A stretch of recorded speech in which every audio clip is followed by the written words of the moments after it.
High বন্ধুরা, কেমন আছেন? আশা করি ভালো আছেন।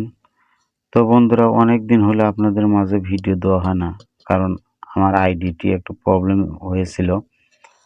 তো এতদিনে আইডিটি আমি ফিরে পেয়েছি।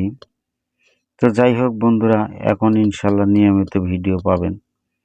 তো আজ দেখাবো আপনাদের Walton 20 inch LED TV repair করে। দেখুন, উপরে হাফ ইঞ্চি স্ক্রিন আছে আর পুরোটাই ব্ল্যাক। তো এটি মূলত আজকে আপনাদের সঙ্গে শেয়ার করব। তো আমার সাথে থাকুন বন্ধুরা।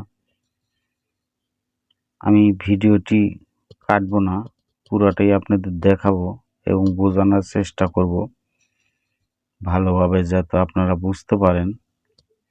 অনেক ভাই কমেন্ট করেন যে ভাই বুঝতে পারি না। তো ভালো করে মন দিয়ে ভিডিওটি দেখুন, না টেনে। আমি পুরোটাই আপনাদের দেখানোর চেষ্টা করছি।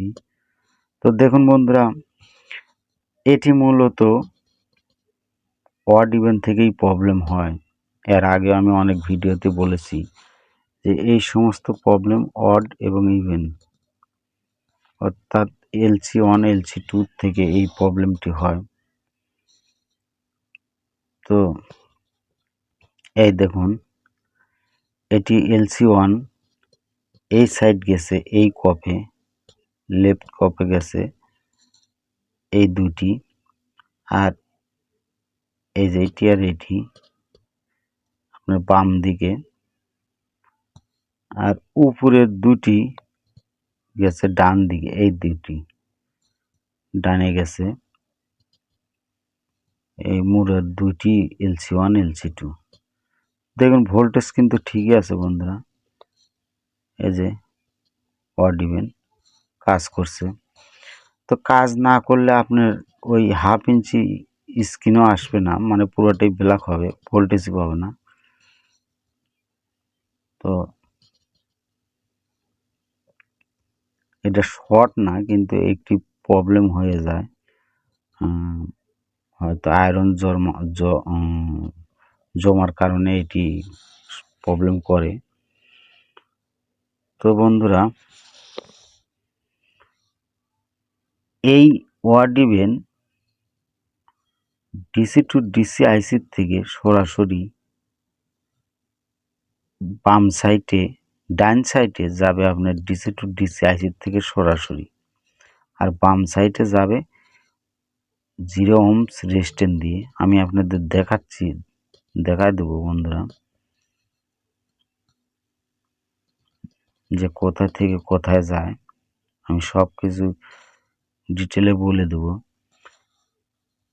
এই এলইডি টিভির ওয়ার্ড ইভেন কাটলেও কিন্তু আপনার ছবি ক্লিয়ার হবে না, যতক্ষণ আপনার ওয়ার্ড ইভেন মিল না করবেন। এই দেখুন,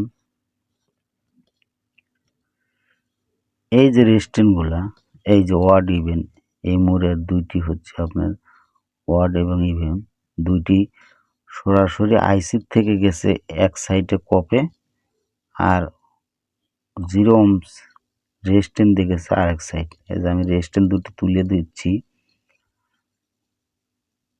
এই রেজিস্ট্যান্স দুটি তুলে দেওয়ার পর এই জায়গায় কেটে এই লাইন আপনার আলাদা করতে হবে। আলাদা করার পরে আপনি এই যে এই জায়গায় কাটবেন। রেজিস্ট্যান্স তুলে দিলে তো উপরে আপনার কাটাই হয়ে গেল, আর এই যে দুটা ফোঁটা দেখতেছেন, এই ফোঁটার নিচে আবার কেটে দিবেন। দেওয়ার পরে আপনি এক সাইডে ওয়ার্ড ঢুকাবেন, এক সাইডে ইভেন্ট ঢুকাবেন। ঢুকানোর পরে যে দুটি অপোজিটে থাকবে সেই দুটিতে এবিডি ভোল্টেজ ঢুকাই দিবেন, তাহলে আপনার ছবি ক্লিয়ার চলবে। তাছাড়া কিন্তু জাম্পিং যাবে না, হালকা জাম্পিং করবে। তো এর ওয়ার্ড ইভেনের এটি মূলত এই প্রবলেমটি, কাটলেও পিক্সেল ক্লিয়ার আসতে চায় না এই কাজ না করলে।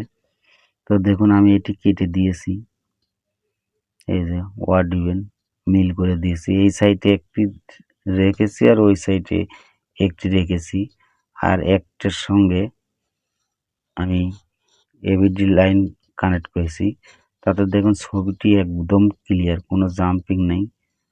তো বন্ধুরা, ভিডিওটি ভালো লাগলে লাইক কমেন্ট শেয়ার করবেন এবং আপনার বন্ধুদের কাছে শেয়ার করে বেশি বেশি করে শেয়ার করবেন, যাতে আমার আইডিটির প্রবলেম চলে যায়। তো ভালো থাকবেন, সুস্থ থাকবেন, আবার দেখা হবে সামনে ভিডিও।